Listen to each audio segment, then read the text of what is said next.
So we're looking at memory, and there's three sorts of memory. Just to look at them in reverse order quickly. Offline storage is anything which stores data but is taken away from the computer for storage, so tape drives, USB sticks, that sort of thing. Secondary storage is mainly your hard drive, but anything else which stores data on the computer which isn't your main memory. So that leaves us with the primary storage and main memory, and that's mainly your RAM but also your ROM. Now what makes that your primary storage, your main memory, is the fact that it's directly accessible by the CPU. Yes, the CPU can access the stuff on your hard drive, but it's got to go through a series of other steps. It's connected into the motherboard, yes, but it's controlled by other chips, and there's a whole process for it to get that data. Whereas with the RAM and the ROM, we can just say, hey, give me this bit of data, and it will get that straight away. Now, because it's connected straight to the CPU, it's really important that this RAM is really fast. It's made up of really high quality, fast memory, which means it is very expensive for each gigabyte, but you don't have that much of it. It needs to be quick because it's trying to keep up with the CPU. If the CPU is running at top speed, it doesn't want to be constantly waiting for the RAM and say, okay, I'm waiting for some data, I'm just waiting. It's not the most efficient use of your computer.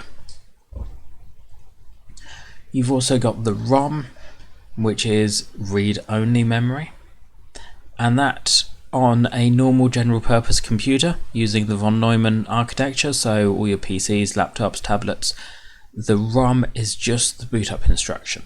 So when you turn on your computer, you may get a black screen with some white writing just as it's doing some diagnostics and booting up. That is the ROM. So before it hits your operating system, Windows or Android or whatever, it's your ROM which is in operation. And that's just a little bit of memory saying, hey, this is how to start the computer. Now both of these are fairly small compared to the terabytes which you'll have on your hard drive, but they are really fast, and yeah, they're both directly onto the motherboard. So the RAM is slotted into the motherboard, the ROM is either slotted in or soldered onto the motherboard. Now embedded computers are slightly different in that you got the instructions on the ROM, but you still got the ROM and the RAM as your primary storage, as your main memory. So the RAM stands for random access memory. If you think of a CD, in order to get to a bit of data in the middle of the CD, it's got to go through the whole CD and just keep scanning and saying, okay, have I got there yet? Have I got there yet? Whereas with random access, it can just say, okay, I want this bit of data, and then it will just be able to retrieve it directly. Consider going through a library where all the pages are just laid out and you've got to flick through the whole lot in order to find what you want, compared to random access memory where you can just say, okay, I want that book over there, it will be in this place, and you can go directly to it. So that makes random access really quick for multiple things, and just, okay, I need a bit of data from here, a bit of data from there, which is ideal for working with the CPU. Now, the latest version of Windows, I think, says that you need at least 4 gig, ideally 8. So you probably got somewhere between 2 and 16 gig of RAM in your computer. Much more than that is probably overkill at the moment, unless you're doing really hardcore stuff. So that's the sort of range you're looking at, compared to hard drives, which will be in the terabytes, so about 1,000 times more space in a hard drive than on your RAM, and that's fine. That's because it's used as your working memory. It's important to know that it's volatile, so you will lose data if you lose power. So when you finished a document, if you don't save it and you turn off your computer, it was in RAM. However, if you turn off the computer, it loses power, therefore it vanishes. It's not going to be in there afterwards. So the RAM is holding your data and instructions generally.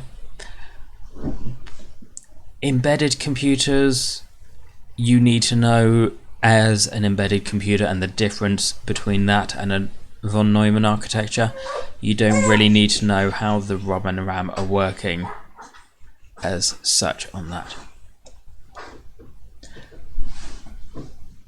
So it's holding the data and instructions. So when you load a program, so you load Word, you load a computer game or whatever, it's all getting loaded straight into RAM, and then any of your data which you're saving is also in that RAM. So if you're writing a document, then Microsoft Word is in RAM, but so too is your document is going to be stored there until you save it and close Word.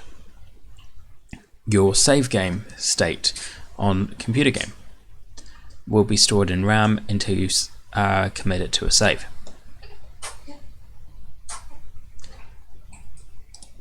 Now the ROM, it stands for read-only memory, and this won't lose data when the power goes. So it's baked onto the chip when it is in the factory. It's not volatile, so it won't lose the data. And it will generally contain the boot instructions. So the instruction on how to boot up the computer, where all the different bits of the computer are, and things like that. And these tend to be tiny, so 1/4 of a megabyte. Because you don't need that much data, all it's doing is saying, okay, this is how to start the computer. On embedded devices, the ROM will actually contain the program itself. That's because you don't need to be updating that program regularly like you do with your computer, where you'll be updating what programs you're running and all the rest. So with ROM, you can load in the program for your washing machine or your microwave, and it won't then need to be changed once it leaves the factory.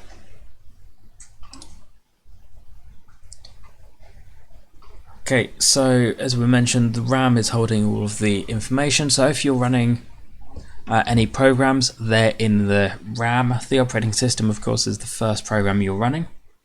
If you're running a Python program, then that Python program is loaded into RAM, as are any of the variables which you're currently storing. They're all stored into RAM unless you open a file and start dumping things to a file.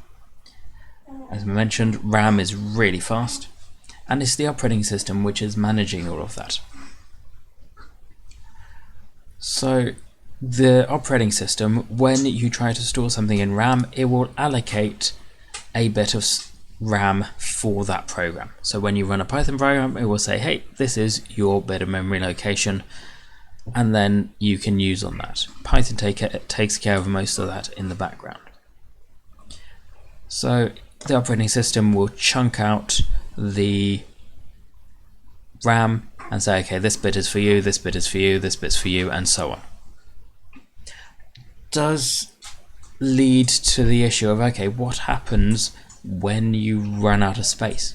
Hopefully you don't run out of space, but it is possible that you run out of space, you got too much loaded, and this is when your computer tends to start having a major slowdown.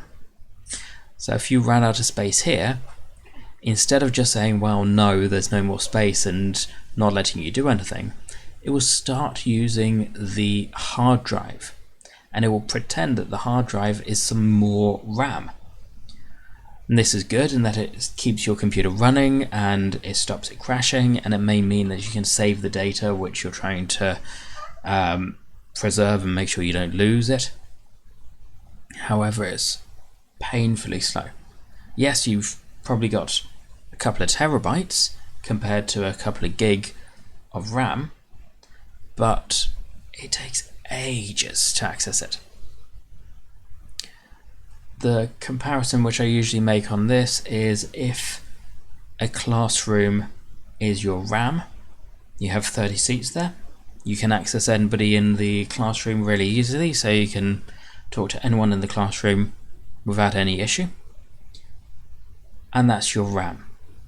Now if you fill up the classroom, then your hard drive is the field. It's a long way away. In order to ask someone a question and come back, you have to go all the way down to the field, which is going to take a lot of time. But you can store hundreds of people on the field, thousands. So it's a lot bigger, a lot more capacity there, but it is a lot slower. So you will notice a major slowdown when that happens. So that's using the virtual memory. That's a process called swapping. You may notice a setting somewhere in Windows where it's saying, okay, how much virtual memory do you want to allow? It always used to be that you do the same as the amount of RAM, or maybe double. But now we're getting more and more RAM, but we are getting more and more hard drive space as well. So you can set that aside. Okay, so you've got the main memory, which is sometimes just called memory or primary storage or RAM, and that's as opposed to the hard drive, which is your storage, or your secondary storage as is often called. So your secondary storage is just where you're storing data, so where you're saving your file or saving your game state, things like that. That will be saved in the secondary storage, whereas your main memory is just for your working memory. Consider your desk. If you're working on your homework or anything else, then it's got to be on your desk in order for you to actually access those files, to access your textbook, to access your exercise book. So that is your main memory. And then your secondary storage, your hard drive, is your bag or filing cabinet or the drawers or something like that. That's where you can put it to make sure that it's safe and won't get damaged. Because when you clear your desk, everything's gone. When you power off the computer, everything in the RAM is gone. So if a sibling wants to use your desk, so they just wipe everything off the desk and then they start doing their painting or whatever. If you put it into secondary storage, into your bag, into your drawers or whatever, then it's safe there. If it was in main memory, then as soon as the computer's off, then it's gone. Secondary storage does have some perks in that it's really cheap for the capacity. So it's not unusual to have a couple of terabytes of hard drive space these days. When we say cheap, you've got to be very careful in exam questions, because if you just say cheap, then chances are you won't get the mark. What you want to be saying is that it's cheap for the amount of space. So you can spend exactly the same amount on RAM and hard drive, but you get a lot more space in the hard drive than you do for the RAM. So 4 gig of RAM and a terabyte hard drive space, I wouldn't expect to be that different in cost, but they're vastly different in space and also speed. So the memory is going to be a lot faster, the RAM is going to be a lot faster, but the hard drive, the secondary storage, is going to be a lot bigger, a lot more capacity. And the secondary storage is permanent. I do mention permanent and non-volatile and non-volatile a lot. That's because you're very likely to be asked a question in the exam, and that's what they're looking for. They're looking for you to say that the RAM is volatile. So make sure you're aware of that.